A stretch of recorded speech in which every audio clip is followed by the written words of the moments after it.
You're listening to the Morning Mayhem with Tyler and Mo.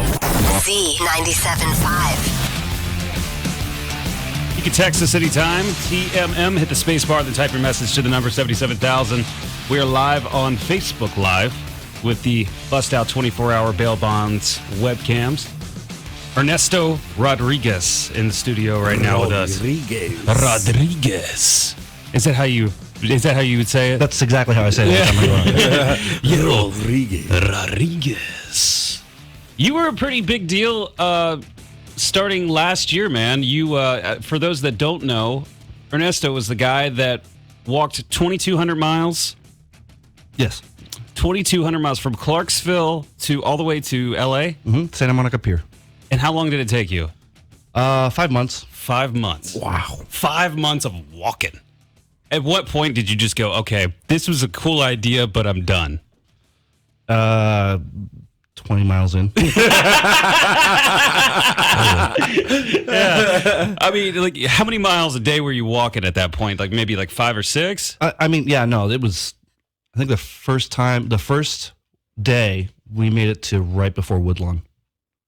Wow, so, okay. Yeah, you just took it real slow. And you were doing this for a great cause. You were trying to bring awareness to veteran suicide. Yes. And it's 22 veterans a day commit suicide. And the hashtag you used and on your Facebook page is for the 22. Mm-hmm. So you started it. You weren't getting a lot of publicity. Locally, you were getting some. But then all of a sudden, you were getting picked up on like Fox News and everything like that. How did all of that just come to be? I mean, yeah, I got none. I got zero support at all. When I first started, but I didn't really tell anybody either. I'm not a publicity guy. I wasn't, so I didn't know anything about how it worked. I didn't make phone calls, and it actually got a little bit big when I got to Dallas. And I think what people were doing is they were waiting to see, like, is he really going to do it? Right. Is he going to make it out of Tennessee? And then people started watching when I got into Arkansas. When I got into Dallas, though, I went on Facebook Live, and it was right before Christmas. It was December 22nd, I want to say. And there was a homeless guy sitting under an overpass, just passed out, tall boys, right next to him. Mm-hmm. He was self-medicating. And I went on there. I was like, listen, if anybody can pick this guy up, get him a meal, get him a hotel room for the holidays, like do something, And I started getting really angry. I was like, yeah, Merry Christmas, everybody. Let's check out this guy here that's got nothing. And people started contacting me like, hey, where is he? And he ended up getting a hotel room and all that stuff for the holidays. From what I understand, he's doing better now. That's good. And that's when people started picking it up. So that's when I started getting seen on the news.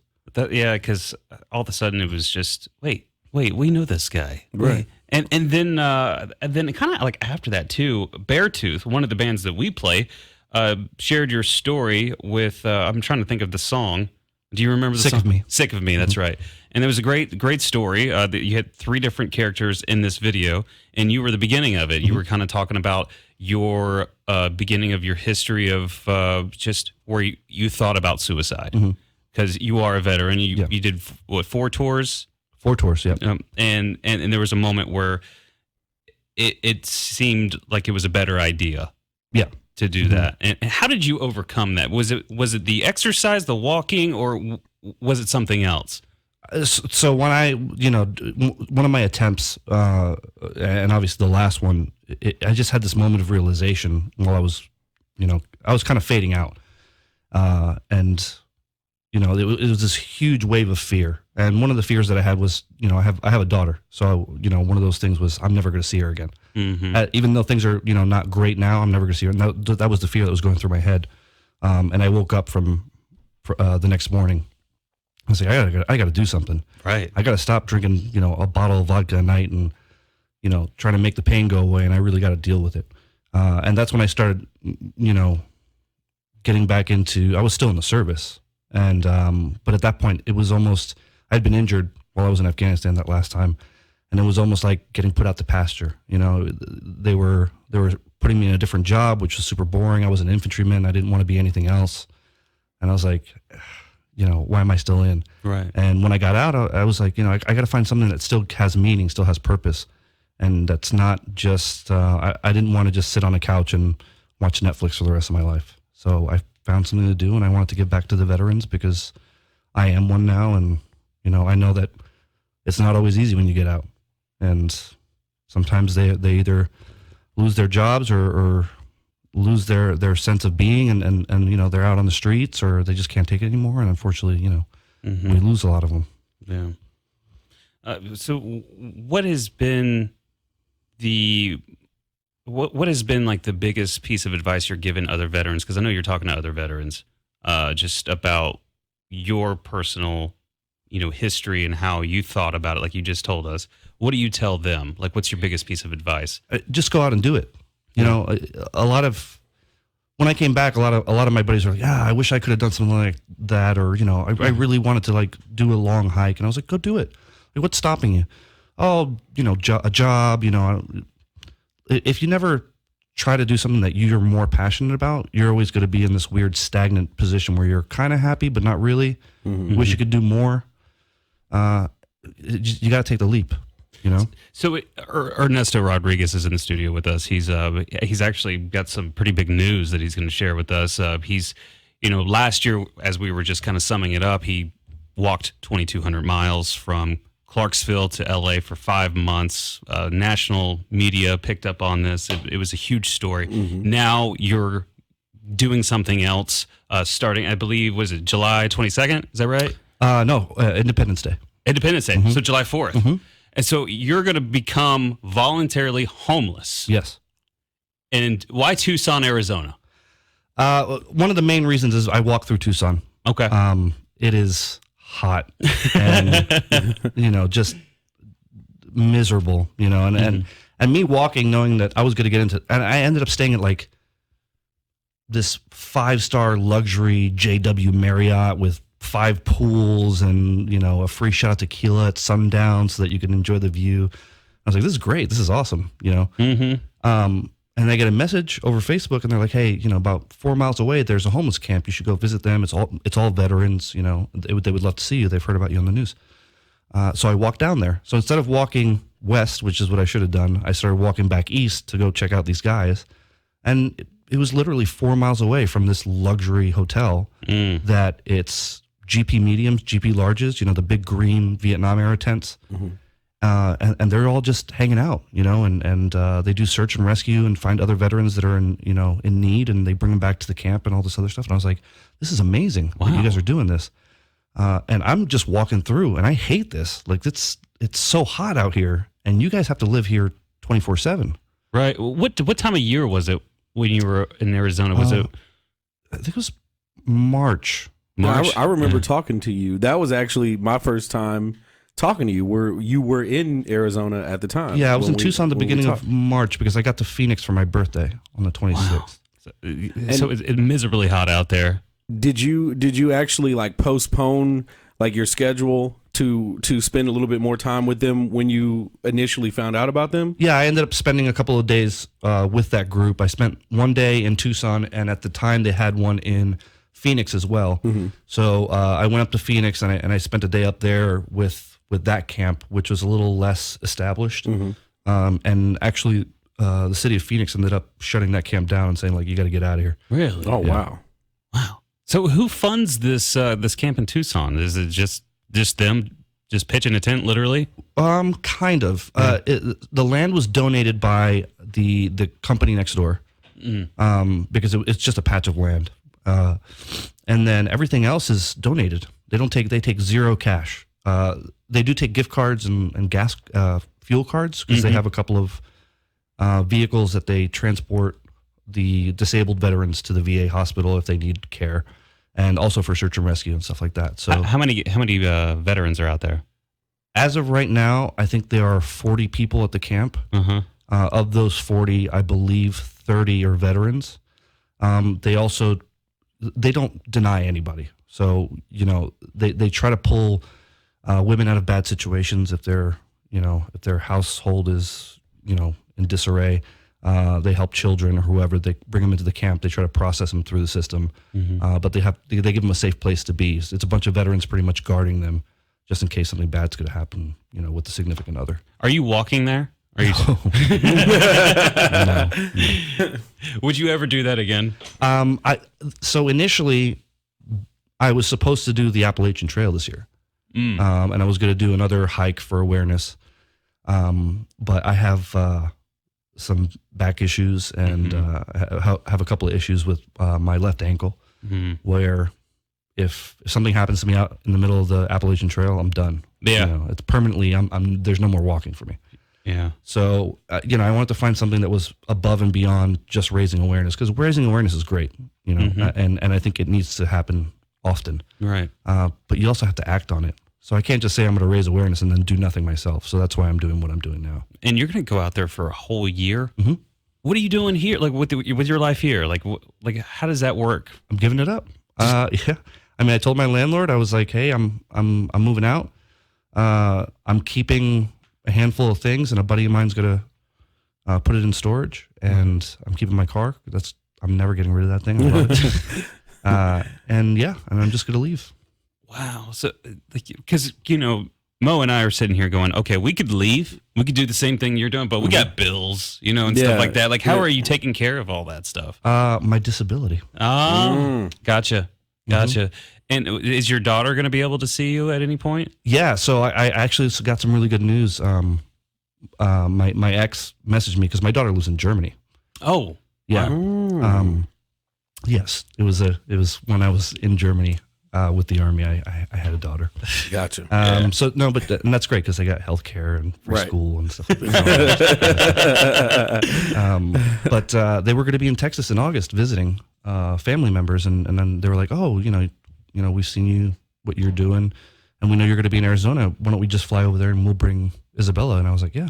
That's awesome. Yeah. That's that awesome. Is amazing. That is really good news. She's not staying at the camp. No. She'll be at the nice the 5-star hotel. The 5-star, yeah. Just 4 minutes away. So you're going to stay at this camp for a whole year. And now, like, I'm trying to think, like, is there going to be a moment where you're like, all right, I need to go to a hotel, take a shower, a warm shower, and get into an actual bed and all that? Are you going to do this whole year just out there? So I have to have a set of rules in place, and I'm getting a little bit of, you always got the troll on social media, because I announced it a couple days ago. Yeah, they're everywhere though. Those rules, man. You're always going to get them, and that's fine. Mm-hmm. You're not out there. You're not doing anything. So exactly. Enjoy your keyboard. Yeah.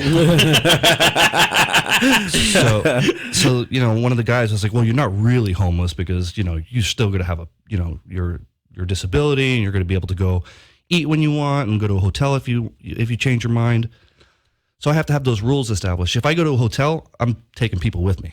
Mm-hmm. I'm going to take a group of those guys that haven't had a shower in a while and call the hotel ahead and be like, hey, I'm bringing 3 or 4 homeless veterans with me so that they can wash up and stuff like that. If they don't eat, I don't eat.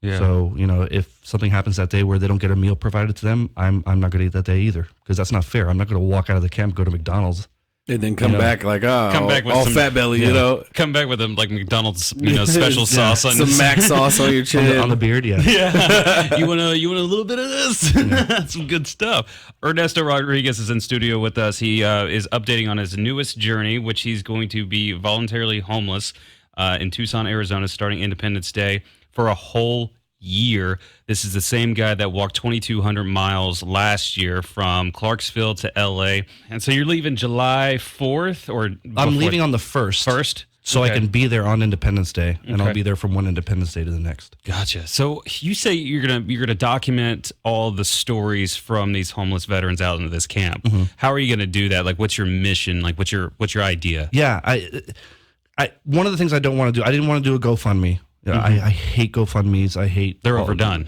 Well, they're overdone, and another thing that I realized is there's no real. I mean, and it depends on who's doing it, but you could take advantage of somebody very, very quickly. It loses the message completely if you find out that person kept, a few $1,000s for himself. Mm-hmm. And I don't play that game. Mm-hmm. So I use my own money, throughout the time that I'm out there, and I'm just going to use my phone, and I have a mic that I can plug into the phone. And one of the main things I'm going to do while I'm out there is interview the veterans. It's not going to be me filming what it's like for me out there. It's me filming these vets out there, putting it on Facebook, putting it on social media, YouTube, maybe reuniting them with family members if they have some that maybe don't know that they're struggling out there. And then take all that information and at the end of the year kind of put it through production and, send it out to film festivals or whatever and just kind of get the message out there. Yeah, it could be very compelling. I agree. But it's a great idea. I mean, like, what's the age range for these veterans out there? You have like Vietnam guys there? Mostly Vietnam guys. Really? Yep. What? And they're very big into veteran suicide awareness as well. And one of the reasons that, and they have banners all over there, 22 veterans commit suicide a day. The base it's Bravo base, but it's named Camp Conklin, which is named after a soldier who committed suicide. So they name it almost like they would like an army base. Mm-hmm. And one of the things that they do is they try to help these guys get back on their feet so that they don't become part of that statistic. Because the highest level of statistic-wise, it's Vietnam veterans that commit suicide the most. Really? Yeah. Wow, that kind of blows me away. I would never thought of that. Yeah, I didn't think that either. Well, a lot of people think it's post 9/11 guys. Yeah. It's not. I mean, there are those guys, but it's mostly, you think about the Vietnam vets came home. They were hated. They were hated or forgotten. A lot of them didn't even want to be in the service in the first place, and now they're heavily medicated and they're in pain. There's guys out there in wheelchairs and everything. And, Did you have a lot of interesting conversations with these guys out there? And is that what spawned the original idea? Like, you were like, wow, that's a really compelling story. Yeah. And then later you thought? Every night they have a burn barrel, out there, and every night they get around this barrel and they tell stories, and I was like, wow, like, these guys have a lot to talk about, and they're all like really nice and respectful. They're just in a bad situation. That's it. I'm imagining a moonless night, and you see all the stars in the beautiful Arizona sky, and it's just gorgeous out in Tucson. I mean, and then you have a fire with a bunch of dudes hanging around. That's what it's like. Yeah, pretty much. That's got to be kind of a totally different dynamic from what you're used to here. Yeah, go to the tap room or something, hanging out with. Yeah, but it's almost like a camping trip. How you kind of realize how very little you need. You don't need that big screen. You don't need to watch Netflix every day. Right. You don't need all that stuff. You like it. It's nice to have. But when you go out there, you realize, the stars are beautiful. You got a fire. You're having fun with your friends, and you connect, you bond. And that's what I'm looking forward to the most is bonding with all these guys and people that are out there, the volunteers that come out. So you said you bonded with them. Do you talk to these guys? Have you told them what you're going to do? Or yeah. Yeah. Okay. Mm-hmm. So, Cool. How long do they usually stay out there? Are they there forever? So no, they're not. So one of the things that they do when they come into the camp, when they're accepted into the camp, they have to go through a checklist pretty much, which is we have to get you an ID card, we have to get you through the VA system, we have to make sure that you're not entitled to anything, and they go through this checklist, and once they're completed with the checklist, they try to put them into Section 8 or HUD housing. Try to get them permanent housing with air conditioning and all that other good stuff. But they have to go through these processes, and they're not allowed to drink. They're not allowed to do drugs at the camp.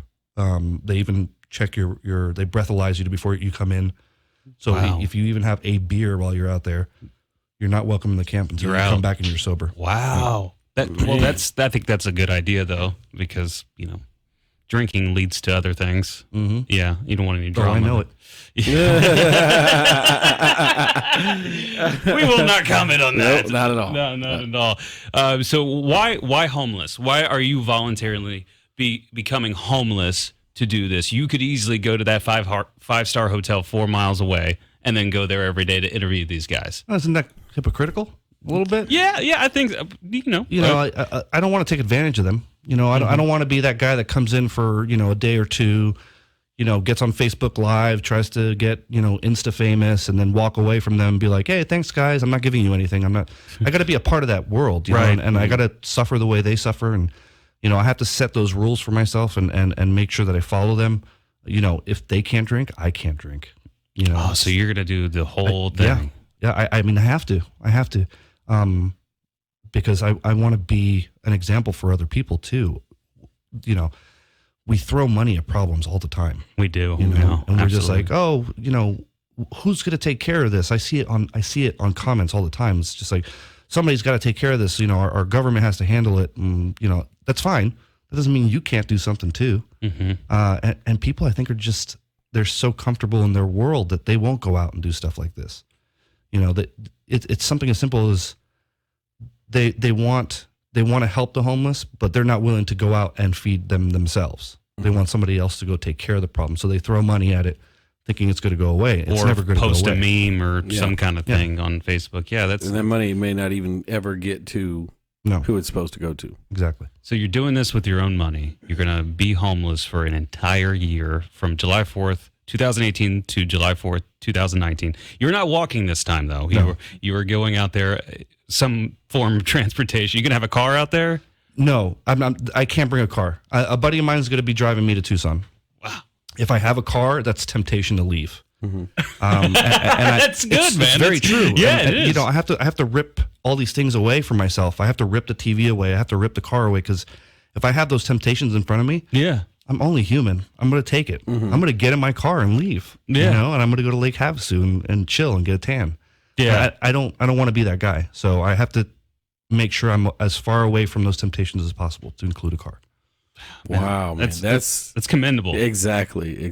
So because we just talked about people wanting to do things or whatever, and so obviously we're saying, if you have money and you want to give it, at least do it somewhere where for a 100% fact it's going to go where it's supposed to go. But do you know of any other ways that people can be involved and give a helping hand without having to worry about, is it going where it needs to go? It kind of really depends on what you're passionate about, right? I mean, you also, for me, it's helping other veterans, right? So for me, it's the homelessness crisis right now. Mm-hmm.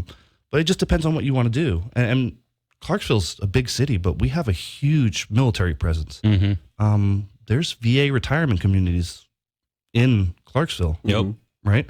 So how nice would it be to just go out there and play like checkers with them? Or whatever old people do. I don't know. But checkers, chess, something like that. Bring some food out there or something. Bring some food. Those guys are lonely, man. I mean, not all of them, right? Mm-hmm. I mean, but some of those guys just don't have company. Mm-hmm. So something like they just want to talk, and sometimes it really just takes a conversation to make their day. And they have really cool stories about. They have really cool stories. Yeah. I've always loved going to those communities and just sitting down and talking with those guys, because their stories are amazing, because they were around before I was. Right. So and most of them are like Vietnam vets. Yeah. And those guys went through. Grouchy. They're grouchy. So grouchy. But like in the best way, right? Yeah. So it's like, go out there, like get in your car, drive to the community, and go talk with them for an hour, 2 hours, hang out, spend the day with them, but get away from the TV and go do something active to go help somebody else. It's 10 times more fulfilling than money. Anything you can do. Right. Wow, man, that's very respectable. I mean, you walking 2,200 miles last year was obviously just we were all just blown away. Yeah, you're like, how is he walking 2,200 miles? It took you 5 months. You did that to raise awareness for veteran suicide. Now it's veteran homelessness, and is there like a number? You're good at trivia, so is there like a number of how many veterans are homeless currently in the United States? I think there's 40,000 homeless, and of those homeless, I believe it's 40% were veterans. Wow. Yep. Wow, that's a huge number. And so the reason why you're going to Tucson, though, was because of that camp, and you had experience going there from the trip last year. So I mean, gosh, dude, I'm kind of speechless to the point where I'm almost envious of the fact that you could just walk away. I mean, you're going to put all of the stuff in your house in pretty much a storage unit, leave your car here, leave here for an entire year, not worry about anything, and just go do your own thing over here. Yep. I mean, that's exactly how you have preached upon. Go do it. You're doing it. Right. That is very respectable, commendable, envious, all these words. Yeah. I mean, it's just, I can't comprehend how excited I am for you. I respect you and appreciate you for everything that you've done. Man, best of luck, and watch out for, other creepy crawly stuff. Rattlesnakes, Right. Oh, scorpions. man. There's so much stuff out We'll there. definitely have to call you while you're down there, or you give us a for call, sure. man. Are you gonna have a cell phone? Get an update. Are you going to be on? Or I guess you are doing Facebook Live and stuff like that. So. Yeah, I mean, a lot of the stuff, the interviews, the pictures, and all that stuff, I'm not going to post on Facebook because that kind of defeats the purpose. Like you're repeating yourself, you know. But I will do like a weekly update and hang out with those guys, you know, and do a Facebook Live and That's awesome. Q&As and all that. So are you going to leave the stuff that you're possibly going to submit to like for a film out? Yes. You're going to leave it out. Okay, cool. Minus, so I will be taking, so I'll be taking like portrait pictures of the guys, and I'll be putting those on Facebook with a bio of them and where they're at, and you know if they have family members out there, because I'm not gonna, it's not for me, right? It's for them, and I want them to be able to get contact with whoever's out there that may or may not be related to them that may want to reconnect. All right, so how can before we let you go, how can people get in contact with everything that you're doing?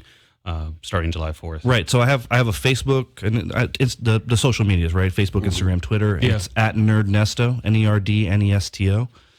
And you can contact me through there. And I'll do the videos on Facebook, pictures on Instagram, and then all my opinions on Twitter. Cause that's how it works, right? Are you going to have like a YouTube channel or anything where you're going to upload stuff to? I'm working on that. Okay. Yeah. Okay. And is that going to be the same handle as well? So Nerdnesto?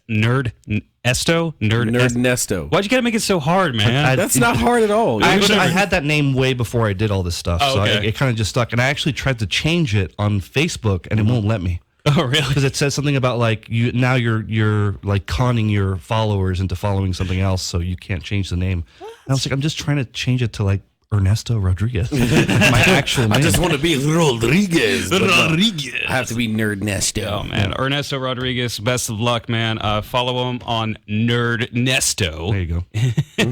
On Facebook, Twitter, Instagram, and soon to be YouTube. Going out July 4th to Tucson, Arizona, voluntarily. Going to be homeless for an entire year. Mad respect. Best of luck, man. Thank you.